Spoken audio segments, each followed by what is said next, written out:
এই ফ্যানটা আসবে। জি, কারণ ফ্যানটা চলবে গরমের মৌসুমে, আর সেখানে আমরা কোরআন এবং হাদিসটা পড়বো, তাহলে ফরজ করবে কখন? জি, যতদিন হয় ওরা একটু লিখে দেন যে আমি একটা এসব ঘটনাটা বুঝতে পেরেছি। বন্ধুরা আমার, বিলকিস সাবা দেশের রানী ছিলেন, যাকে বলা হয় সাবা রানী বিলকিস।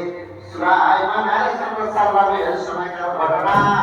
ও বন্ধুরা আমার, ঘটনা বলার সময় নেই, আপনারা এমন আদায় করেছেন। ও মা আমার, বোন আমার, তাই বলছি, ও বিলকিস মা আমার, আপনি যে আই আল্লাহ বারবারই রব্বানা আসমাউল মালিক কখনো কষ্ট দেবে না। এই দিনটি কি বলি রজব হইবে, লেকিন বাবা ভাড়া করিয়া দিলে তার ছেলের খবর, যখন গিয়া করে চোখেরই নজর।